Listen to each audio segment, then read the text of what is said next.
지금부터 아땡쌤의 썰렁한 교리를 시작하도록 하겠습니다. 이번 시간에는 시작 예식을 포함한 말씀 전례 부분에 대해서 알아보도록 하겠습니다.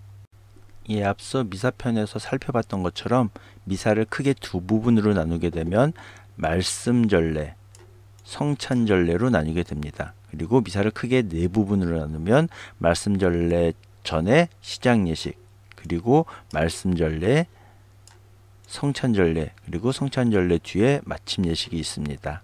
시작 예식은 입당, 인사, 참회, 자비송, 대용광송, 본기도로 구성됩니다. 대용광송의 경우에는 주일의 경우에는 대림시기와 사순시기 때 하지 않고요. 평일의 경우에는 기념일급인 경우에는 하지 않습니다.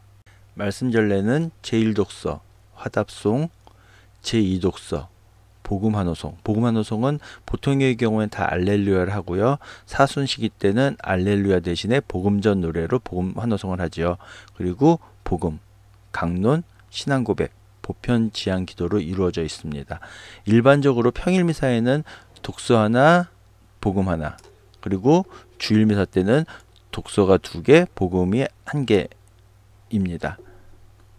일반적으로 주일 때 제1독서는 구약성경이죠. 그리고 제2독서는 서간문에서 봉독됩니다. 평일에 제1독서는 보통 구약성경을 읽습니다. 하지만 서간이나 요한묵시록, 사도행전을 읽기도 하죠. 그리고 주일 제2독서는 서간이 아닌 요한묵시록을 읽을 경우도 있습니다. 그리고 부활시기 때는 제1독서가 사도행전이 됩니다. 부활시기 때는. 그리고 복음서의 경우 주일의 경우 3년 주기로 복음을 똑같은 게 반복되고요. 평일의 경우는 2년 주기입니다. 평일의 경우에는 2년 주기로서 짝수회, 홀수회로 구분하고요. 주일은 3년 주기로서 가해, 나해, 다해 또는 A해, B해, C해로 구분됩니다. 가해에는 마테오복음, 나해에는 마르코복음, 다해에는 루카복음이 봉독됩니다. 그리고 요한복음서는 특별한 때 집중적으로 봉독된다고 합니다. 대림시기에는 대용광송을 하지 않습니다.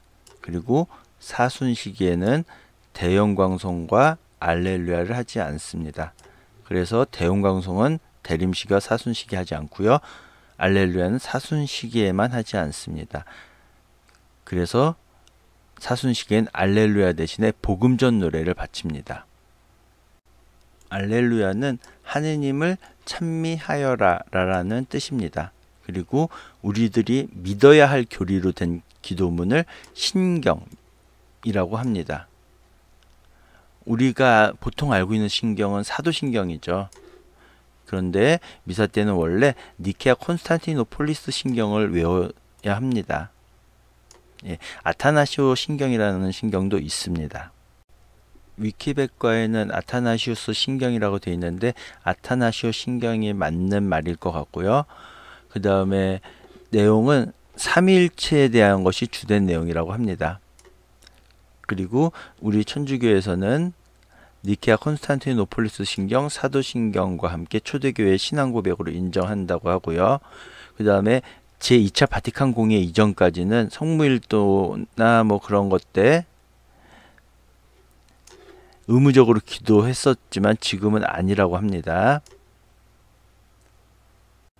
저도 아타나시오 신경 말로만 들었는데 직접 보니까 굉장히 긴 것 같아요. 아무튼 이게 아타나시오 신경이라고 합니다.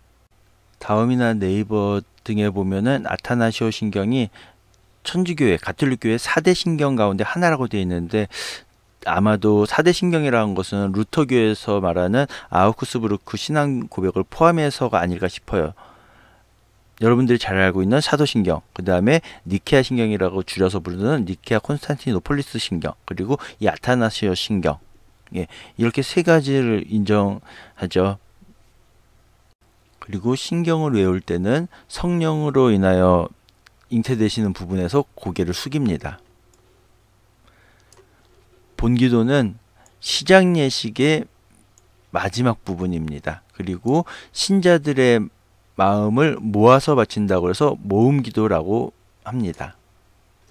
우리가 복음 때 주님 영광 받으소서 하면서 머리와 입과 가슴에 작은 십자를 긋는데 소십자성어라고 하고요. 우리가 머리에 긋는 것은 하느님 말씀을 잘 생각한다는 의미고요. 입에 십자를 긋는 것은 하느님의 말씀을 널리 전한다는 의미고요. 가슴에 십자성어를 긋는 것은 마음속 깊이 새긴다는 의미입니다. 예, 보편지향 기도는 예전에는 그냥 신자들의 기도라고도 불렸었는데요. 지금은 보편적인 지향을 가지고 기도드린다고 해서 보편지향 기도라고 부릅니다.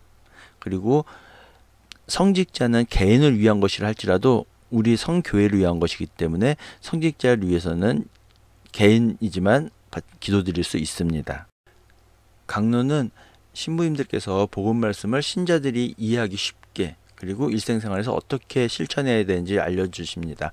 그런데 평신도 주일에는 본당 사목위원들이나 주일학교 교사가 강론을 하기도 합니다.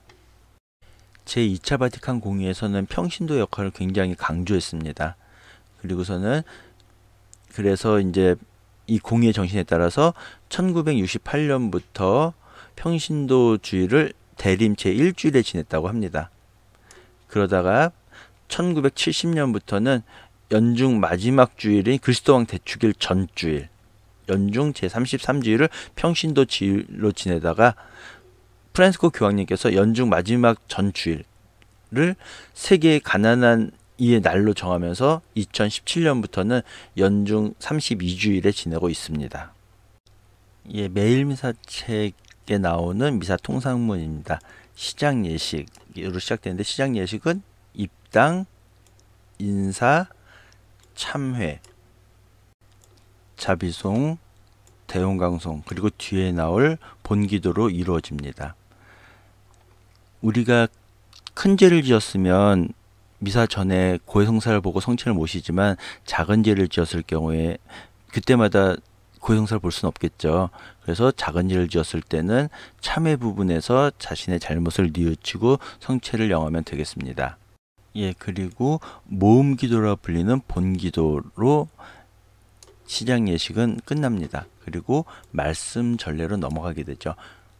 제1독서 그리고 화답송, 주일의 경우 제2독서 그리고 복음 환호송, 예, 보통은 알렐루야고요. 사순 시기에는 복음전 노래로 하게 됩니다.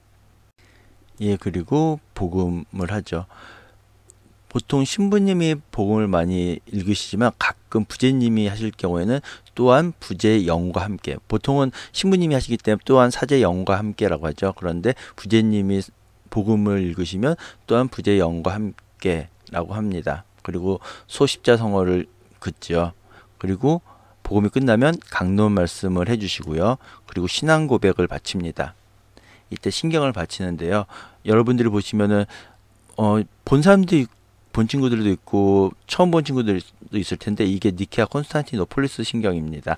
여기 보면은 성령을 인하여 이 부분에서 깊은 절을 한다라고 돼 있죠.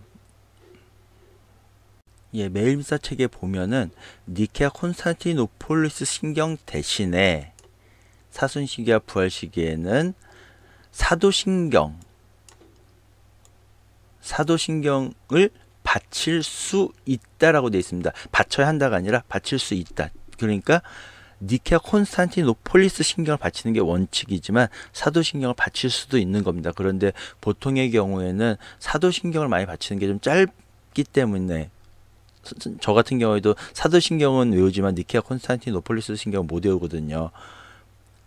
그냥 짧기 때문에 하는 것은 바람직하지 않다라고 하고 있습니다. 그리고 보편 지향 기도로 말씀 전례는 끝이 납니다. 지금까지 들어주셔서 대단히 감사합니다.